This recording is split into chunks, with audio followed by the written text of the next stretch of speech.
Terkadang untuk merubah hal-hal besar teman-teman, ya tidak perlu melulu melakukan hal-hal yang besar, mulai aja dulu hal-hal yang kecil.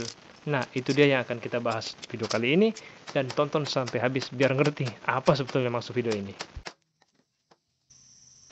Assalamualaikum warahmatullahi wabarakatuh teman-teman sekalian. Di sini dengan Muhammad Yusuf dari Royal Lab. Jadi teman-teman, ada sebuah jalan yang hampir setiap hari sebetulnya saya lewati. Jalanan ini sebetulnya juga dilewati banyak pelangsir atau pemanen sawit lah.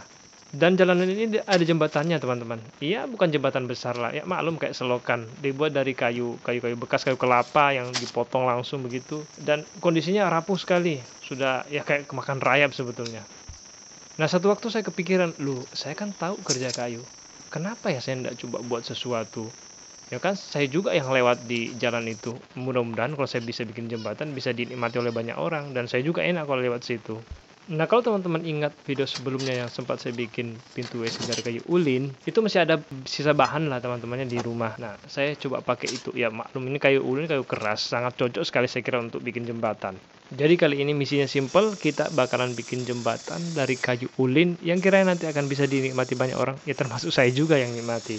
Ya walaupun ini jembatan kecil yang ya untuk nyebrang selokan, bukan jembatan yang ada di jalan poros, jalan aspal. Ya kan tadi di awal video saya bilang, kalau memang belum mampu melakukan hal-hal yang besar, cobalah dulu hal-hal yang kecil, yang pastinya pasti akan bisa membawa dampak yang bagus buat banyak orang. Ya berhubung ini kayu bekas dermaga, pastinya ya tidak bisa dihindari, pasti banyak bautnya. Alhamdulillah untungnya paku hampir tidak ada ya, jadi kebanyakan baut. Ini pun juga luar biasa, saya berjibaku betul bukanya karena berkarat asli. Nah, saya sempat coba untuk menggunakan bor ya, tapi impact wrench, kunci impact, tapi tidak bisa juga ya, mungkin karena terlalu berkarat di dalamnya. Jadi kita coba pakai cara diketokin lah sampai puas. Saya juga mau minta maaf sebenarnya ke teman-teman karena beberapa bulan terakhir ini saya memang bukan vakum sebetulnya ya. Memang untuk proses membuat video ini cukup melelahkan sebetulnya, mulai dari cari ide, untuk eksekusi juga bikin videonya betul-betul saya harus mengatur waktu supaya pekerjaan utama di rumah juga tidak berantakan lah dengan membuat konten ini. Jadi ya saya sabarlah, nanti kita insya Allah mudah-mudahan satu waktu bisa lebih rutin lagi menguploadnya. Iya, sebetulnya teman-teman, tidak ada gambar sih untuk membuat jembatan kali ini. Saya kerja saja, saya biarkan kayu ini bicara ke saya mau seperti apa modelnya, tidak ada gambar sama sekali. Yang jelas, ya jembatan. Jadi ada dua palang, kemudian tatakannya lah ya, di tengah ada beberapa. Nanti seperti itulah kira-kira bayangannya. Sebetulnya saya masih menemukan ya lumayan kesulitan sih dalam mengerjakan proyek kali ini dengan alat yang saya punya. Ya bukan tidak syukur ya, alhamdulillah teman-teman cukup lengkap lah untuk alat-alat standar. Tapi untuk pengerjaan kayu keras seperti ini memang dia butuh peralatan khusus ya, seperti jointer yang saya punya. Ya maklum karena masih jointer ya rakitan, jadi ya janganlah dibanding-bandingkan dengan memang jointer yang di pasaran. Pertama dari rangka juga yang kalau di pasaran itu berat, matanya juga bagus, powernya juga kuat. Dinamo 3/4 ya harapannya seperti apa sih powernya, ya gitulah. Ya tapi kembali lagi, kalau kita cuma mau beralasan terus saya cuma punya alat ini atau saya tidak punya alat, itu ya kita bisa bikin teman-teman beribu macam alasan. Jadi kalau memang kita masih terbatas, ya gunakanlah alat yang ada. Kalaupun memang kita terpaksa, ya bisa pinjam, bisa pakai jasa orang lain seperti itu. Jadi jangan jadikan keterbatasan alat jadi alasan kita tidak bisa berbuat apa-apa, karena alat ini kan cuma membantu mempermudah pekerjaan saja pada dasarnya seperti itu. Saya sempat ingat beberapa waktu yang lalu ada yang komen sih di kolom komentar, katanya oh enak bang ya alatnya lengkap. Tunggu dulu, coba nontonlah video saya yang paling pertama, bagaimana model workshop ini saat pertama kali saya buat video pertama. Pasti teman-teman akan tahu. Belum lagi sebelum itu, baru aja nih 1 tahun terakhir nih ini channel dibangun. Jadi ya intinya jangan banyak alasan, karena kita semua bisa beralasan. Kerjalah, maksimalkan potensi yang kita punya. Ya kembali ke proyek, ke pekerjaannya. Jadi simpel saya teman-teman, tadi di awal saya katakan bahwa ini ada palang deh, ada palang utama 2 yang panjang itu, kemudian ada tatakan di tengah yang lebih pendek lagi. Itu jadi untuk rangka utamanya itu palangnya itu memang ya mirip-mirip bikin kusen pintu lah. Untuk tatakannya sendiri nanti akan saya baut. Jadi simpel sekali sebetulnya. Teman-teman pada akhirnya nanti akan tahu seperti apa cara pengerjaannya. Tidak rumit lah seperti bikin furnitur dan seterusnya. Bikin pintu, bikin kursi yang lebih rumit. Ini sangat-sangat sederhana. Jadi bagian yang saya buat ini adalah bagian tenonnya. Nah, ini nanti masuk ke dalam balok yang lebih panjang. Jadi sehingga nanti membentuk seperti ya bingkai pintu atau bingkai jendela. Jadi seperti itu kira-kira modelnya. Ya maklum karena ini kayunya banyak patan dan retakannya, sebetulnya memang tidak layak. Tetapi karena mengingat kayunya dari bahan kayu ulin, saya kira walaupun banyak retakannya tidak ada masalah lah. Apalagi nanti setelah semua bagian-bagiannya melekat satu sama lain, pasti akan lebih kuat.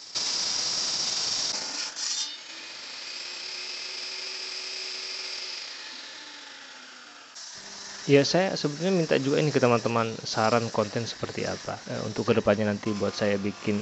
Karena untuk cari ide-ide itu kadang juga cukup sulit ya, jadi cukup memakan waktu. Jadi kalau misalnya teman-teman punya ide yang liar dalam woodworking, dalam kerja-kerja kayu atau semacamnya, ya tolonglah di-share di komentar. Mana tahu kita bisa lakukan. Kalau memang dana cukup, waktu cukup, insya Allah kita akan lakukan. Tetapi ingat ya, ini harus liar ya. Maksudnya sesuatu yang belum pernah dilakukan, dibuat, sesuatu yang unik, sesuatu yang kalau dilihat itu wah gitu. Jadi menarik perhatian. Kalau yang seperti biasa umum-umum, bikin mejanya monoton, ya apa serunya ya. Jadi perlu sesuatu yang wah lah kira-kira gitu. Jadi teman-teman dengan komentarnya pasti akan membantu sekali. Jadi terima kasih lah. Nah kemudian untuk bagian mortisnya, sebetulnya saya ingin sekali juga ya pakai mesin mortis ya. Semuanya serba mesin. Tetapi karena memang tidak punya alat seperti itu ya, saya manfaatkan router. Dan router ini banyak fungsinya juga. Jadi salah satu alat yang wajib, dan saya kira teman-teman banyak menjumpai ini di tukang-tukang kayu lokal lah. Ya hanya saja kalau menggunakan mortis itu pastinya alat bor mortis, maksudnya pastinya lubang itu akan segi 4, bagus dia. Tetapi kalau menggunakan router, karena router ya matanya bundar, jadi otomatis ya sudut-sudutnya juga bundar. Makanya di tenonnya tadi itu saya tumpulkan bagian sudut-sudutnya. Jadi intinya masing-masing alat ada tempatnya ya. Jadi tidak semuanya berlaku di semua hal. Jadi pengerjaan selanjutnya itu saya mengerjakan di bagian balok. Jadi setiap di bagian balok itu sudah saya tandai beberapa tempat. Jadi setiap tempat ini akan dibuat ya digali lah menggunakan circular saw, karena itu alat yang saya punya. Jadi tujuannya nanti ya disitulah diletakkan nanti tatakan atau pijakan jembatan ini. Jadi cukup makan waktu juga karena harus diiris tipis-tipis.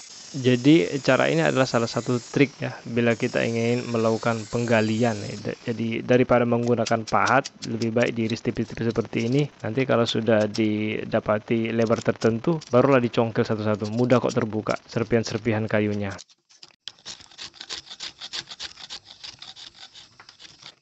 Sebetulnya awalnya saya tidak kepikiran untuk bikin jembatan teman-teman. Tapi entah kenapa ya, mungkin karena lebih ke fungsinya sih ya. Karena kemarin saya lihat jalanan itu rusak jalannya, makanya saya putuskan bikin jembatan. Pada awalnya saya berencana untuk bikin ya semacam ya tempat baring atau tempat tidur sekaligus tempat duduk. Kalau di Sulawesi kita sebutnya lada atau pandrung. Tapi saya tidak tahu ya kalau di daerah lain sebutannya apa. Itu tuh yang biasa ada di bawah rumah orang, di bawah teras kalau rumah-rumah panggung, rumah kayu. Ya satu waktu mungkin saya ingin sekali bikin yang seperti itu nanti di video-video mendatang, karena kesannya bikin furnitur ya tradisional yang khas di daerah masing-masing, kayaknya menarik tuh dibahas. Ya doakanlah mudah-mudahan nanti kayunya ini masih ada, kan sebetulnya saya ini sudah stok habis sebetulnya ini, jadi saya masih kepikiran untuk nambah bahan dulu baru kita lanjut proyek itu tadinya. Ya bagaimana lah menurut teman-teman, ya kasihlah saran bagaimana harus furnitur masing-masing daerah kalian. Siapa tahu ada yang unik, mungkin saya akan pertimbangkan untuk jadikan konten nanti insyaallah. Nah untuk tatakan atau landasan jembatan ini awalnya saya ingin pakai ya semacam sambungan dari kayu juga sih ya, dipakai joinnya. Cuma saya pikir ini jembatan butuh kekuatan yang bagus, harus kuat ya. Jadi saya putuskan pakai baut saja. Di samping simple, mudah didapat dan juga cepat pengerjaannya. Jadi pakai baut payung. Jadi sebetulnya di sini saya melakukan sedikit kesalahan, ya karena kesalahan ya wajar lah ya, biasa terjadi lah di pekerjaan kayu seperti ini. Jadi ya tinggal kita improvisasi. Jadi saya itu terlanjur sudah melubangi untuk bagian mortisnya di awal tadi sebelum saya pasang tatakannya, landasan jembatannya. Tapi karena di belakang hari, proses di belakangan setelah saya pasang, ternyata ini harus dipotong juga. Ya pada akhirnya mau tidak mau ya harus saya potong. Tapi tidak apa-apa lah ya, yang tidak mengurangi kekuatan insya Allah. Dan juga penampilannya juga tidak berbeda jauh lah ya. Cuma ya inilah bagusnya kalau kita dalam pekerjaan kayu teman-teman, itu bagus kalau ada gambar kasar dulu sebelum dikerjakan. Ini pelajaran juga ini buat saya dan buat teman-teman. Jadi jangan asal jalan saja. Seperti saya yang saya bilang tadi di awal, ini saya biarkan kayu bicara ya, kira-kira seperti itu. Artinya tidak ada perencanaan, tidak ada di gambar-gambar terlebih dahulu. Jadi intinya ada baiknya kalau kita rencanakan dulu dengan ditulis-tulis kasar dulu. Di gambar-gambar tidak ada salahnya kok. Kemudian bagian lapisan landasan jembatan ini itu saya biarkan dulu panjangnya tidak merata ya. Jadi setelah nanti kemudian terpasang sempurna, semuanya sudah terpasang bautnya, barulah kemudian saya potong sesuai dengan yang ukuran yang kita inginkan. Jadi terkadang itu yang seperti pengerjaan yang pintu yang lalu, saya tidak langsung potong di ukuran dimensi yang hasil akhir ya, dimensi terakhir. Jadi saya biarkan dulu ada lebihnya lah, kira-kira seperti itu. Nanti di belakangan baru dipotong. Ini juga bagus sekali supaya menghindari kesalahan, jangan sampai ternyata panjangnya kurang. Jadi ini bisa diterapkan di pekerjaan kayu teman-teman. Jadi usahakan kalau mau motong sesuatu itu jangan ngepas dulu. Nantilah di belakang baru dipasin ukurannya, terutama saat sudah mau finishing.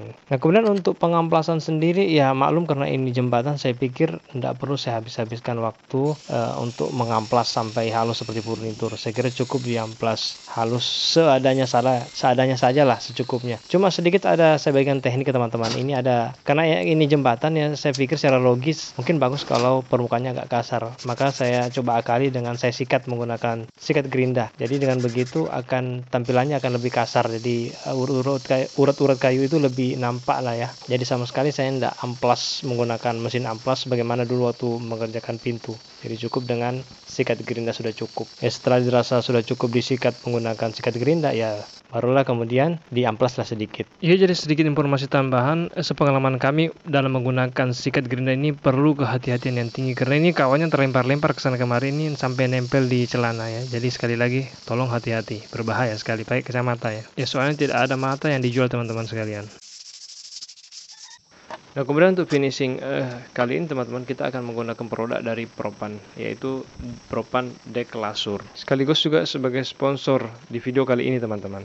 Jadi di sini kita akan pakai dua jenis, yang pertama Propan Deck Lasur warna dan yang kedua Propan Deck Lasur yang Natural Doff. Jadi kita awali dengan menggunakan yang Deck Lasur warna dulu, kemudian nanti diakhiri satu kali coat lagi dengan Natural Doff. Ya jadi salah satu fungsi dan keunggulan produk Propan Deck Lasur ini teman-teman, yang memang difungsikan untuk dek kayu ya. Jadi wajar saya kalau kita pakai aplikasikan di jembatan kayu kali ini. Kemudian keunggulan lain adalah pertama dia meresap dengan baik di dalam permukaan kayu. Kemudian ini tahan gesekan, tahan jamur, tahan panas, tahan UV. Saya bahkan juga aplikasikan di panah ikan saya, karena kan yang namanya panah ikan di bak nyelam tuh. Jadi dia sangat sering terekspos matahari, gesek sama karang. Jadi dan hasilnya saya puas sekali ya. Alhamdulillah teman-teman. Bisa dicoba nih. Ya soalnya kadang saya mencoba menggunakan set lain, memang hasilnya kurang maksimal teman-teman, karena memang fungsinya berbeda. Sedangkan Deck Lasur ini memang diperuntukkan untuk kayu yang kita inginkan untuk tahan air, tahan panas, tahan gesekan ya. Seperti itulah kira-kira teman-teman. Ya jadi jangan lupa dua kali aplikasi ya. Yang pertama Deck Lasur warna, kemudian yang kedua kita akhiri dengan Deck Lasur yang Natural Doff. Jadi untuk terakhir coatnya. So terima kasih Propan sudah mensponsori video ini.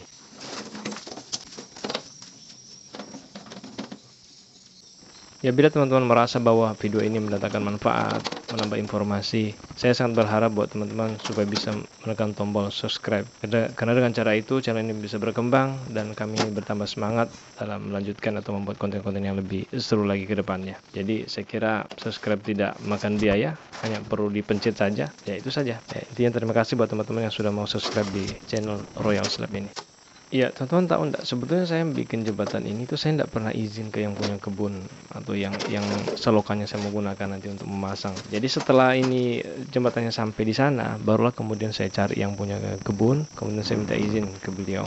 Pak, saya izin mau pasang ini, saya mau ganti. Ya alhamdulillah dia terima saja. Bilang, "Iyalah, silakan lah." Kemudian walaupun sendiri ya saya kerjalah, saya bongkar semuanya, kemudian saya bersihkan, saya coba buat alur, karena maklum jembatan ini memang agak tinggi dia, jadi memang harus dibuat agak lubang di bagian tanahnya supaya rapat, supaya permukaan jembatan dan permukaan tanah itu agak sedikit lebih rapat lah, dan supaya orang tidak kesulitan nanti saat proses naik ke jembatan itu. Kira-kira seperti itu. Untuk bobot jembatan ini saya kurang tahu ya teman-teman, mungkin sekitar 30-an kilo barangkali, cukup berat juga ya, namanya juga kayu ulin ya. Saya sempat juga saya mikirin ya, di belakang belakang hari setelah produk ini jadi, setelah jembatan ini jadi. Kenapa juga saya susah-susah mau bikin jembatan? Tetapi alhamdulillah semuanya terbayar setelah kemudian jadi dan kemudian dipasang. Ternyata memang sangat bermanfaat sekali jembatan seperti ini. Walaupun mungkin sedikit agak berlebihan. Bisa saja kita pakai jembatan dari beton atau dari bahan lain. Tidak perlu juga terlalu seperti ini menggunakan kayu ulin segala. Tapi ya wes lah, sudah jadi dan mudah-mudahan bisa dinikmati oleh banyak orang, termasuk saya juga karena saya sering lewat di sini.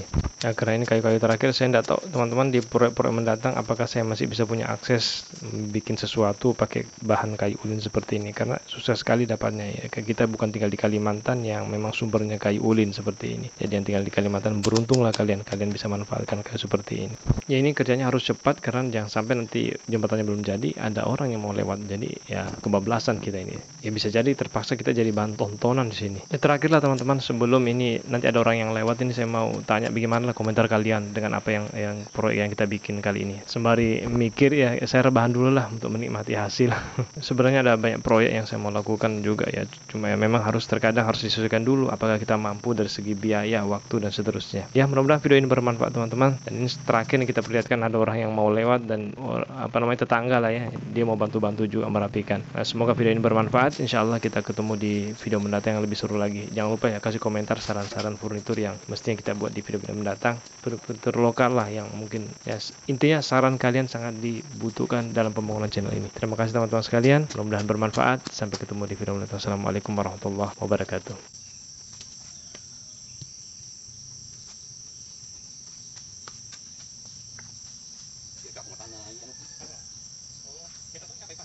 Kita